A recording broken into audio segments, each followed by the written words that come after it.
कि शुगर की बीमारी होने से पहले हमारे शरीर में कुछ बदलाव आने शुरू हो जाते हैं, लेकिन वो इतने आम होते हैं कि हम उसे समझ नहीं पाते हैं। और जब तक पता चलता है कि हमें शुगर की समस्या है, तब तक बहुत देर हो चुकी होती है।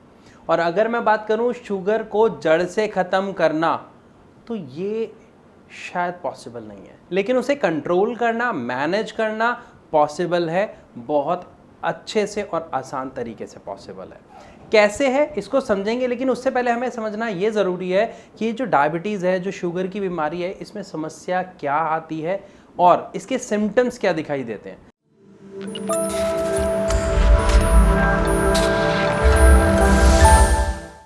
सबसे पहले बात करते हैं इसके जो सिम्टम्स हैं।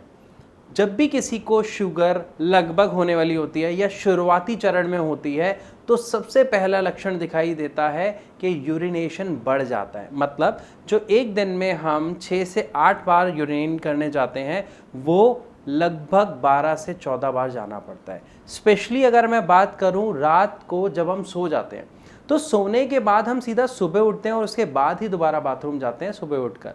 लेकिन जिसकी शुगर बढ़ रही होती है, उसके शरीर में ये समस्या आ जाती है, ये बदलाव आ जाता है कि उसे यूरिन लगभग रात को भी 2, 3 या 4 बार तक जाना पड़ता है उठकर। कभी रात को 2 बजे, 3 बजे, 4 बजे, वो डिपेंड करता है। ऐसा होता क्यों है, इसको समझते हैं। जब हमारे शरीर में शुगर का लेवल बढ़ने लग जाता है, तो हमारी किडनी का एक काम होता है, जो भी मटेरियल एक्स्ट्रा हमारी बॉडी में इकट्ठा हो रहा है या जो भी वेस्ट हमारी बॉडी में इकट्ठा हो रहा है, उसको शरीर से निकालो ताकि वो दूसरे ऑर्गन्स को नुकसान ना पहुंचाए। तो किडनी क्या करती है, एक्स्ट्रा वेस्ट को बाहर निकालती है। किसके थ्रू? यूरिन के थ्रू। तो इसीलिए जब हमारे शरीर में शुगर का लेवल बढ़ने लगता है, तो यूरिन भी ज़्यादा आने लग जाता है, क्योंकि किडनी काम कर रही होती है, कोशिश कर रही होती है वो जो एक्स्ट्रा शुगर है, बढ़ी हुई शुगर है, उसको शरीर से निकालने की। और जब कोई व्यक्ति बार बार यूरिन जाता है, बाथरूम जाता है, तो उससे होगा क्या? हमारे शरीर में पानी की कमी। तो पानी की कमी होने की वजह से दूसरा सिम्टम, या ये कहा जाए शुगर का दूसरा लक्षण दिखाई देता है, होंठ सूखना, गला सूखना या प्यास ज़्यादा लगना। इसीलिए डायबिटिक पेशेंट जो शुरुआत में हो या इवन जिनको हो भी जाती है, उनको प्यास बहुत ज़्यादा लगती है, क्योंकि उनकी यूरिन वाली प्रॉब्लम लगातार बनी रहती है। बात करते हैं हम तीसरे लक्षण की, और तीसरा लक्षण क्या होता है? बहुत ज़्यादा भूख लगना। अक्सर ऐसा देखा जाता है जिनको डायबिटीज़ शुरुआती दौर पे होती है या जिनको डायबिटीज़ हो जाती है, उनको भूख बहुत ज़्यादा लगनी शुरू हो जाती है। ये भी एक शुरुआती लक्षण माना जाता है। लेकिन ऐसा होता क्यों है? देखिए, शुगर हमारे शरीर के लिए एक बहुत इम्पॉर्टेंट चीज़ है। अगर शुगर नहीं होगी तो हम, जैसे मैं बोल रहा हूँ या आप सुन रहे हैं, हम ये कोई काम नहीं कर पाएंगे, क्योंकि शुगर ही हमारी बॉडी का फ्यूल है जो हमें एनर्जी देता है। अब कैसे देता है, इसको थोड़ा सा समझते हैं। इसमें एक सिंपल सी चीज़ है, हम जो भी खाते हैं जब वो हमारे शरीर में जाता है तो वो ग्लूकोज में कन्वर्ट होता है। लेकिन कौन सी चीज़ें ग्लूकोज में कन्वर्ट होती है, ये आपको समझना पड़ेगा। कोई भी ऐसी चीज़ जिसमें कार्बोहाइड्रेट्स, प्रोटीन और फैट्स हैं, वो सारी की सारी चीज़ें ग्लूकोज में कन्वर्ट हो जाती हैं। और जब हम कुछ खाते हैं, ग्लूकोज हमारी बॉडी में बनता है, तो हमारे शरीर में एक अंग होता है जिसका नाम होता है पेनक्रियाज। उस पेनक्रियाज से इंसुलिन नाम का एक हार्मोन निकलता है, जो हमारे उस ग्लूकोज को हमारे सेल्स तक पहुंचाता है। और जब सेल्स उस ग्लूकोज को कंज्यूम करते हैं तो हमें एनर्जी मिलती है। ये एक पूरा प्रोसेस होता है। लेकिन एक डायबिटिक पेशेंट के साथ ये वाला जो प्रोसेस होता है, ये कहीं ना कहीं बिगड़ जाता है। क्यों बिगड़ता है? जो आपकी पेनक्रियाज है, उसमें जो इंसुलिन बन रहा है वो या तो फॉल्टी हो जाए, मतलब ऐसा इंसुलिन जो सेल्स एक्सेप्ट ही ना करें। दूसरी चीज़, जो इंसुलिन बन रहा है उसकी मात्रा कम बनने लग जाए और हमारी शरीर की रिक्वायरमेंट बढ़ जाए। ऐसा कब होता है? जब किसी भी व्यक्ति का भार बढ़ता है, वेट बढ़ता है, वो मोटा होता है, तो उसके शरीर में इंसुलिन की रिक्वायरमेंट ज़्यादा होती है। लेकिन हमारा शरीर का जो ये अंग है पेनक्रियाज, वो उतना ही है। हमारा शरीर बड़ा है, पेनक्रियाज नहीं बड़ा, तो उसकी प्रोडक्शन भी उतनी रहती है, जिसके कारण हमारी बॉडी में जो ग्लूकोज है वो पूरी तरह कंज्यूम नहीं हो पाता है और वो ब्लड में ही फ्लो करता रहता है। इसलिए डायबिटीज़ हो जाती है। और जब हमारे शरीर को एनर्जी नहीं मिल रही है, हमारे शरीर में ग्लूकोज बन रहा है, पेनक्रियाज में से इंसुलिन भी बन रहा है, लेकिन वो फॉल्टी बन रहा है, तो जिसकी वजह से ग्लूकोज पूरी तरह कंज्यूम नहीं हो पाता है, हमारे सेल्स को ग्लूकोज नहीं मिलता है, जिसके कारण हमारे शरीर में भूख की सिचुएशन ज़्यादातर बनी रहती है और एक डायबिटिक पेशेंट को भूख बहुत ज़्यादा लगनी शुरू हो जाती है। तो ज़्यादा भूख लगना भी डायबिटीज़ का ही एक लक्षण है। तो अगर आपको इनमें से कोई भी लक्षण दिखाई देता है तो सतर्क हो जाएं, टेस्ट कराएं और देखें कहीं आपको डायबिटीज़ की प्रॉब्लम तो नहीं है। चलते हैं अपने चौथे लक्षण पर, और चौथा लक्षण होता है थकान फील करना। अभी हमने समझा कि हमारे सेल्स को जब ग्लूकोज मिलता है तो वो एनर्जी में कन्वर्ट करते हैं, लेकिन जब वो ग्लूकोज मिल ही नहीं पा रहा है तो एनर्जी बिल्कुल सही नहीं मिलेगी, और जब एनर्जी नहीं मिलेगी तो हमें कैसा फील होगा?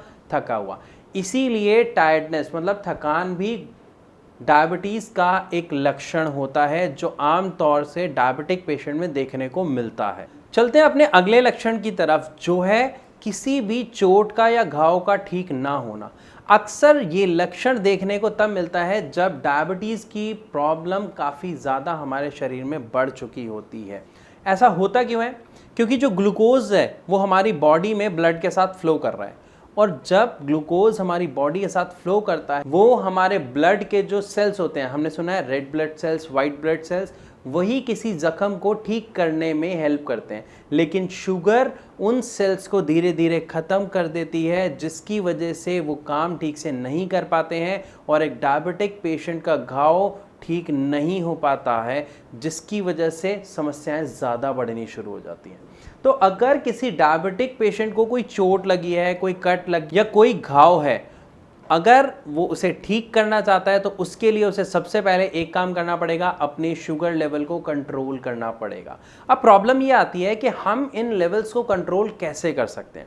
देखिए, आप जितनी भी अभी दवा ले रहे हैं, जो भी आप एलोपैथ की दवा ले रहे हैं, जिस भी डॉक्टर से ले रहे हैं, हो सकता है जब आप वो दवा लेनी शुरू की तो आपको बहुत अच्छे रिजल्ट मिले, आपका जो शुगर लेवल है वो अंडर कंट्रोल हो गया, शुगर बहुत ज़्यादा डाउन हो गई।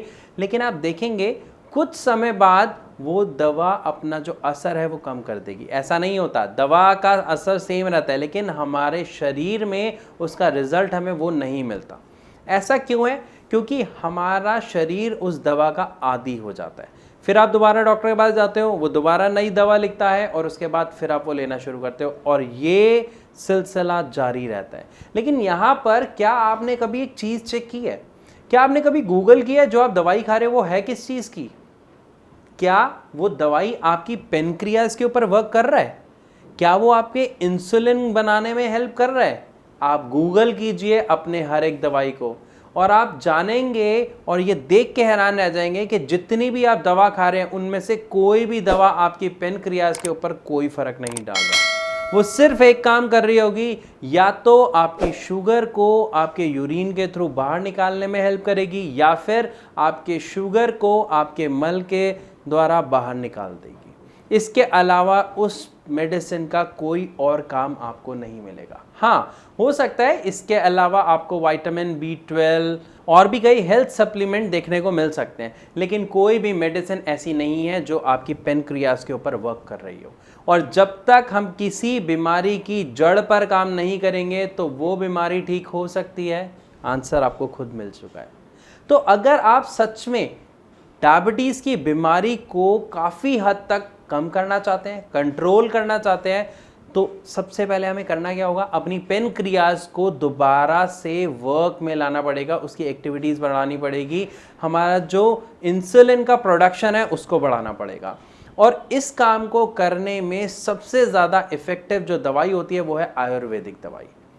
आप कभी ट्राई करें और आयुर्वेदिक ट्रीटमेंट लेके देखें और देखेंगे कि पहले महीने से आप में बहुत सुधार आएगा। क्योंकि हमारे यानी श्रेयाज में जब एक पेशेंट आता है तो वो बहुत परेशान हो चुका होता है अपनी एलोपैथिक दवाइयाँ खा के, और जब वो रेगुलर तरीके से हमारे डॉक्टर्स के दिए हुए गाइडेंस को फॉलो करता है, मतलब proper diet, proper exercise plus हमारा आयुर्वेदिक ट्रीटमेंट, तो वो पहले ही महीने में बहुत शानदार रिजल्ट अपनी रिपोर्ट्स में देखता है, अपने शुगर लेवल को बहुत ही सकारात्मक तरीके से कंट्रोल कर पाता है। यहाँ पर अगर आपके मन में कोई सवाल है या कुछ आप हमसे पूछना चाहते हैं तो नीचे जो नंबर फ्लैश हो रहे हैं आप उस पर डायरेक्ट कॉल करके हमारे डॉक्टर से बात कर सकते हैं।